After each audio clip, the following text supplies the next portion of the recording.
Good morning to all. In our last class, we have discussed about the proteins problems. That is until 19th question we have completed. Next is our 20th question. So the question is subunits present in hemoglobin are. 20th question, subunits present in hemoglobin are. So when you consider hemoglobin, hemoglobin is an tetramer.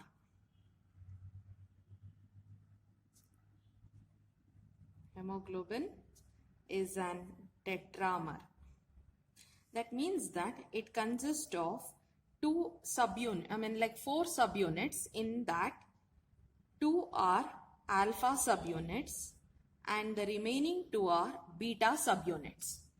So what alpha subunits is made up of 141 amino acids. So the subunits are nothing but, so it has been consisting of it has been consisting of peptide bonds. So in that, so alpha will be with 114 amino acids and beta will be with 146. So we have 146 amino acids. We have 146 amino acids. So we have a tetramer and that tetramer consists of 2 alpha and 2 beta subunits. So we call this one as subunits. So this is 2 alpha subunit and 2 beta subunit. Okay. So the answer, correct answer is option C, that is 4. So subunits are 4. Next question. Which of the following statement about denaturation given below are correct? Denaturation of proteins causes loss of secondary and tertiary structures of the protein. Denaturation leads to the conversion of double strand of DNA into a single strand. So denaturation affects the primary structure which gets distorted. So we have 3 statements given there. So in that 3 statements, which is correct, we need to tell. Denaturation of protein causes loss of secondary and tertiary structures of protein. So that is correct. So there is an secondary and tertiary structure is going to vary. Likewise, if you check the double stranded DNA, it will be converted into a single strand. So that is also the correct statement, but primary structure gets distorted. That is not the correct statement. So we can say that option A is the correct one. So denaturation will change secondary and tertiary and double strand of DNA into a single strand. So next one is which cannot be used for the for test of protein. So that is a xanthoprotic test, ninhydrin test, biuret test and Beaufort test. Xanthoprotic test, we have studied all these 3 tests, that is ninhydrin, biuret and xanthoprotic. We have studied. Biuret is going to give rise to an violet coloration with the copper sulfate and sodium hydroxide mixture.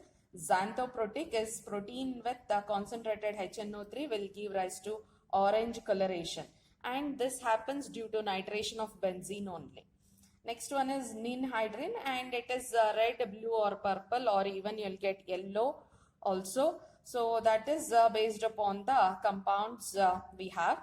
So so all these tests are for protein, but Beaufort test is not for protein, that is. I hope it is clear. Next question will move on to next one. In which of the following structure protonation takes place easily at which nitrogen? That is nothing but, so they have marked the nitrogen. So the marking is this is E, D, C, B and A. So A, B, C, D and E. So these are the nitrogens they have marked. So if at all, if it is undergoing a protonation, then to which nitrogen it will be protonated easily? That is the question.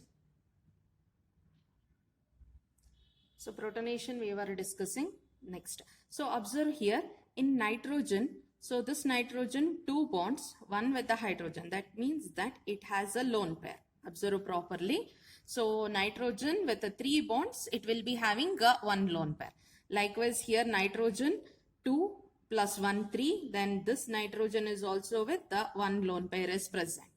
This one 1 2 3. So that means one lone pair is present. This also with the 3 bonds, one lone pair. This nitrogen also with the 2 hydrogens and 3 bonds. That means that it also has one lone pair. So now protonation is nothing but H plus ion. So H plus is going to come and attack on the electron rich center. So in this entire thing, nitrogen is with lone pair, and that lone pair is nothing but it is electron rich in nature. Nitrogen is rich in electrons. So H plus ion gets attracted towards this lone pair of electrons and it is going to attack those lone pairs. So which lone pairs it is going to attack? So the lone pairs which is not available in it is not available in delocalization, or which is not involved in the aromatic nature of the ring structure. So if these electrons, these lone pairs are not available for the delocalization, then those are free and it can be used for the protonation. So we shall see that one. So which are all involved in the conjugation, or which are all involved in the aromatic structure or delocalization. Here we have double bond. Here we have, we don't have any double bond here. We have lone pair here. So I hope it is clear. So that lone pair, those electrons will be shifted here. A delocalization of electrons. So these, if it is shifted, then these electrons will be shifted here. Okay. Then this is going to shift here. That is what the delocalization or aromatic character indicates. Now, so when you consider this nitrogen, it has lone pair that is not involved. That means that those lone pairs are available for H plus ion. Follow this in. When H plus ion comes, it can directly attack because it is not. These lone pairs are shifted here. This double bond is going to shift here. This double bond is going to shift here. Likewise, the delocalization will complete without using the lone pair of this nitrogen. That means that these are available for H plus ion. Next, we shall see from here. Okay, so this lone pair, it is going to shift here. That means this double bond, this carbon is there. Why it is going to shift is, so when nitrogen with lone pair, it is going to shift here. This is the carbon here. If it shifts, it forms a double bond here. That means already here it is double bond 2. Here a double bond means 4, 5, which is not possible. So that's why this double bond is going to shift towards this side. Then likewise, these double bond is going to shift towards this side. And this is going to shift towards this side. Okay. Observe the lone pair on nitrogen, it is going to shift towards this side, because of which this double bond is going to shift towards this side. Again, this double bond is going to shift. Again, this double bond is going to shift. Now, observe, this lone pairs are involved in the delocalization, but this double bonds are not at all touched. Likewise, this double bonds are also free. I hope it is clear. So, if a H plus ion comes, if H plus ions comes, it can readily attack. It can readily attack the lone pairs of this nitrogen. It can readily attack the lone pairs of this nitrogen, and it can directly attack the lone pairs of this nitrogen also. A very, very important question, and very very concept wise or organic concept wise, very, very important it is. So observe, the lone pairs are available, because of which the H plus can now come and attack. This attack of H plus ion is called as a protonation. It is forming and attacking, in the sense it will be forming a bond with that. So that is what called protonation is. So which are all? B, C and D. We have B, C, and the option here is it is D. B, C, D it is. I hope it is clear. So option D. Follow this one. Next question. We'll move on. histidine structure. It is the correct structure of histidine. The correct structure of histidine in a strongly acidic solution. So that is what we are going to discuss now. So what pH is 2 they mentioned, and histidine structure we need to observe. pH is 2 is nothing but it is strongly acidic. That means that it will be giving rise to an H plus ion. pH 2 means it will give rise to an H plus ion. Those H plus ion is going to attack on the histidine. So where all H plus ion it can attack. So in our amino acids, whenever there is an attack of H plus ion is there, that means that it will be attacking on the lone pair of electrons on nitrogen only. Because we have NH2 groups or NH or nitrogen groups will be present. So to the nitrogen, if lone pairs of electrons are available, and to that lone pairs of electrons of nitrogen only H plus will be attacking. So that is what the concept here it is. So first we'll write the histidine structure. Histidine, we'll write it.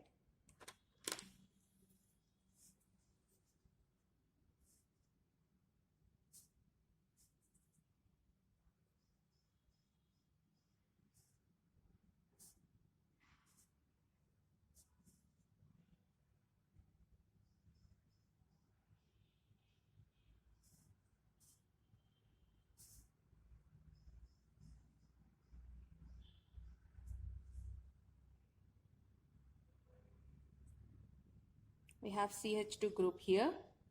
So that one I have shown like this. This is our histidine structure, NH2 group. Okay. Now, so we can observe an histidine structure. This is our complete histidine structure it is. So nitrogen 1, 2, 3. 3 bonds there. That means that we have a lone pair on nitrogen. Again this nitrogen 2 plus 1, 3. So 1 lone pair. This nitrogen 2 plus 1, 3. That means that here also an lone pair is present. So this entire structure, that is you can observe here. So we have NH2 group. We have NH2 plus, N plus, NH3 plus, N left like that only. Here NH2 plus, NH2 like that only, NH3 plus. So that is nothing but whichever H plus ion it is going to come. So it will attack on nitrogen atom. It will attack on lone pair of nitrogen atom itself. So that is what the concept is. So now in general what is going to happen we shall see. That is which all lone pairs are involved in the delocalization or involved in the it is going to involve in the delocalization or aromatic character we shall see now. So it is NH2 present here. NH present here. On NH we have a lone pair over here. So this lone pair, whether it is involved in aromatic character or not. If you check this side or if you check this side, we don't have double bond at all. That means that this nitrogen is donating its lone pair to the ring. Okay, so if it was double bond here and there, somehow it may not be, we can think that it may not be involved in the aromatic delocalization. But here nowhere double bond, so lone pair is going to be shifted on to this side. So if it shifts on this side, then this lone pair is going to shift towards this side. Then if it shifts, again we have a double bond. That double bond is going to shift towards this side. I hope it is clear. Lone pair on this nitrogen is going to shift here. Then this double bond is going to shift here. Again we have double bond. If at all, if there was no double bond here, then lone pair would have shifted. You can observe this is going to shift, then that valency is balanced. So if lone pair is there and no double bond, then this would have shifted here.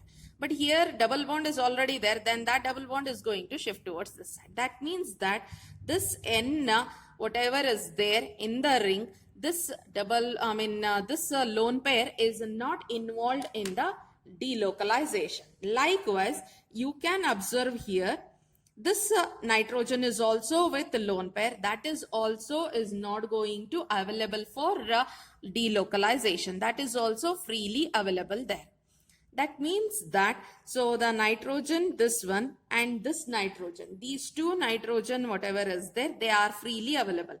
Since the pH is 2, it is very strong acid. That means that H plus ion, whatever is there, it is going to directly attack this nitrogen. So we can write the explanation also for that. This nitrogen, and for this nitrogen we can write the explanation as both the lone pairs on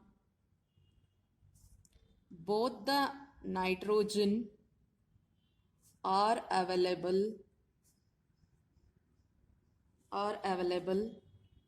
for protonation, you can directly write, or for H plus attack. That means that H plus is going to come and attack here. So when H plus, already nitrogen is with 3 bonds and a lone pair is there. If a fourth bond it is forming with H plus ion, then this nitrogen will be getting a positive charge. Likewise here, already nitrogen is with 3 bonds and 1 lone pair. If one H plus ion comes, directly it will form a bond with that. That means that nitrogen will get a 4 bond. So 4 bonds are there, means so nitrogen will be getting a positive charge. So on this nitrogen also a positive charge, on this nitrogen also positive charge. Then this NH2 becomes NH3 plus, this N becomes NH plus. So check for the options like that. So we have NH plus, we have NH3 plus. This nitrogen is not going to donate the, it is not going to give out the lone pair of electrons because these are involved in the delocalization. Because of that reason, NH will remain as it is. So the correct answer for this question is option A.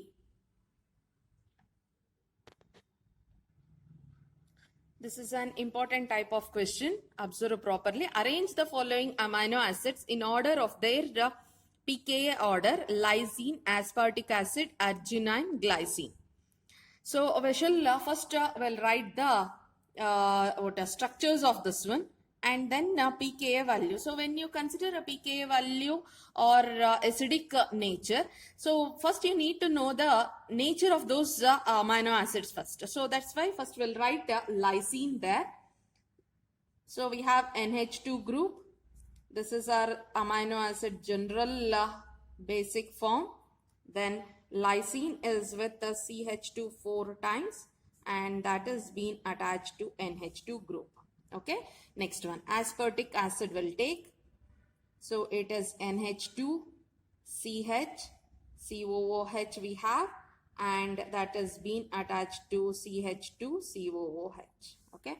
Then arginine, same thing, NH2 CH, COOH we have, and it is CH2 thrice. With that NH we have C, NH2, and it is double bonded with the NH. NH, NH2, and it is NH that side. I hope it is clear. Next, glycine. So we have NH2, we have CH, COOH, and it is H. This is what glycine is, our first amino acid.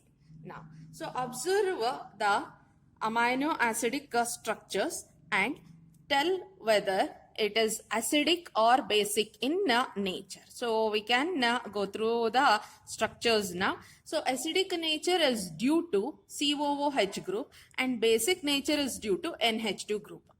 Suppose if it has one NH2 group and one COOH group, that is one acidic group and one basic group if it is, then it gets nullifies there itself. The acidic group will cancel with the basic group there itself. So that means that the compound becomes neutral. So if it has more number of NH2, then it becomes more basic. If it has one NH2 and two COOH group, that means that acidic groups are more. So the compound will become, or the amino acid will become acidic in nature. So now we shall count.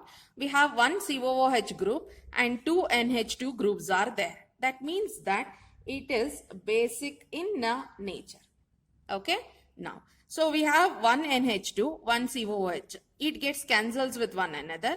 One COOH group that indicates the acidic nature. Okay, next one. So here we have NH2, NH2, NH, NH2, NH groups. More number of NH2 groups and one COOH. It gets cancels if you think also. Then the remaining 1, 2, 3 are there. But here how many were there? Only one. That means that it is more basic. When compared to this one, this is more basic. Okay. Next. When you consider glycine here, we have one NH2 and one COO, which gets cancels with one another, and we don't have any NH2 or COH further. That means that it is neutral in nature. So this is about this is about the order, or this is about the nature of compound. Then now what we are going to do is we are going to check now. So we have written the acidic order, will write acidic order. For acidic order, we are going to consider a Ka value. We are going to consider an Ka value here. So which is acidic? We have written aspartic acid is more acidic in nature. It is more acidic. So we'll write that structure. We'll write that aspartic acid. Okay, so that is more acidic in nature. We are writing acidic acid, acidic order now. We have written the Ka value. Then we'll relate that one with the pKa value. Okay, so aspartic acid is more acidic now. So rather than basic, we are going to consider Ka value will be more for neutral. That means that we are going to consider glycine. Okay, next. So it is also basic. It is more basic. So when you consider this is basic, this is basic, this is more basic. So basic means what? Acidic we have written. In terms of acidic we need to tell. So basic means it is less acidic in nature. Okay. So we can write this basic can also be written as less acidic. If it is more basic, it is least acidic. Opposite, least acidic. Okay, basic, less acidic, more basic, least acidic. So we can write next one as a less acidic. Less acidic, what is this one? This is lysine. We can write it as next one is lysine. After that, very least acidic is this one. Which one is that one? That is arginine. Arginine is very least acidic in nature. This is the acidic order. So remember, it in this question it has been asked with the pKa value. You may also get a question regarding acidic order also. So that's why it has been taught. So acidic order. Now we shall understand how this pKa value and how this Ka value are related. Okay. So we can write pKa is equals to negative log of Ka value. So more the Ka value, less, because it is negative given there. So if Ka value is more for this one, then pKa value will be very, very less for that one, because pKa and Ka are related with negative terms. So that's why we can say that if this is the Ka order, then the reverse should be the pKa order. So we can now write the pKa order for that. pKa order is equals to, or pKa order we can write it, least one will be with the more higher value, that is arginine, then comes lysine, then comes glycine, and then comes aspartic acid. You cannot directly calculate pKa value. If you can write for the Ka value, then it is easy for us to calculate the pKa value, because pKa and Ka are related with the negative log. So larger the Ka value, less, very less will be the pKa value. So this is the order. So the order is going to, the correct order is option D. Option D in our question. I hope it is clear. So next question we'll move on to.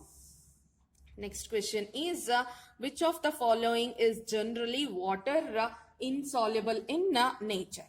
So we can observe we have amylose, glycine, fibrous protein, and vitamin D, vitamin C, that is option C. Fibrous protein is water insoluble in nature. Okay, so the next question will move on to the number of C double bond O groups present in a tripeptide. So we have a tripeptide given there, that is aspartic acid, glutamine, and lysine we have. So this question is from JEE 2020. JEE 2020, it is an integer type question. So that's why no options there. So integer type question. So we need to write only the answer there. That's it. So we have only the answer to be written there. So we shall write the structures now. So that is aspartic acid, glutamic acid, and we have lysine. So we shall write the structures there. So single structure already you know. Many a times I have written also aspartic acid as well as glutamic acid and lysine. Single structure already I have written many a times. So that's why what I am going to do now is, and we have practiced also writing and tripeptide many a times. So only we should remove two H2O molecules in between the groups there. So directly I am going to write. Directly I am going to write the tripeptide now. So observe, it is NH2, CH, CH2, C double bond O, OH, aspartic acid. Okay, so this is our aspartic acid, which is in peptide bond with, which one they have given? It is GLU, that is glutamic acid. So glutamic acid is this one. Only one CH2 extra than this one. That's it. So we have we have studied the trick also. Only one CH2 extra than that. That is what glutamic acid is. Okay. Next, it is peptide in peptide bond with the lysine there. So lysine. Just now we have written the lysine structure also. So this is our lysine, CH2 4 times, and that is bonded with NH2 group. I hope it is clear now. So what is the question? Question they have asked us to identify, and number of C double bond O groups should be identified here. So how many number of C double bond O groups are there? So if you consider in the ring, we have 1, 2, 3, we have 4, and this is our 5. So they didn't mention which it should be which side, the further whatever it is. Only they have asked for C double bond O groups. So how many groups? So we have 5 groups, 5 C double bond O groups are present. So the answer is 5. It is an integer type question it is. I hope it is clear now. Next question. Next question is based upon the number of chiral centers present in 309. So we need to check the chiral center. So before moving to this one, we have studied. So chiral centers are nothing but, or chiral carbon is nothing but, so it should contain 4 different groups. That is a very easier way to calculate or to understand this chirality or chiral structures.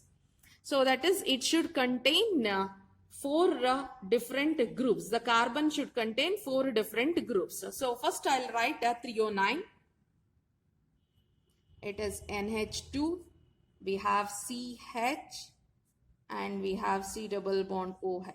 Likewise, we have CH and it is bonded to OH.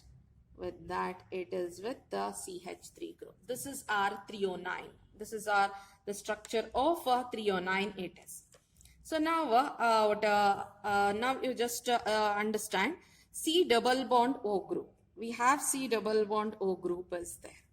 So this C double bond O group can also be written, for our convenience sake, we can also write that one as like this. Whenever we consider an whenever we are going to study about the chiral center, we are going to write that one in this form. So that is similar groups, two similar bonds. It is not like that, but to understand if at all a double bond is there, triple bond is there, then how we can identify an chiral center. So to understand that one, so you can take, that means that two similar bonds, two similar groups it is bonded to. That means that it is not a chiral center. So this is not our chiral center. Now we'll move on to the next carbon. So if you consider this carbon, one side we have NH2 group, other side we have COOH group, and the next side we have hydrogen group, and the fourth side we have all these things. That means that, so it is consisting of 4 different groups in 4 different sites or with 4 different bonds. That means that it is an chiral carbon.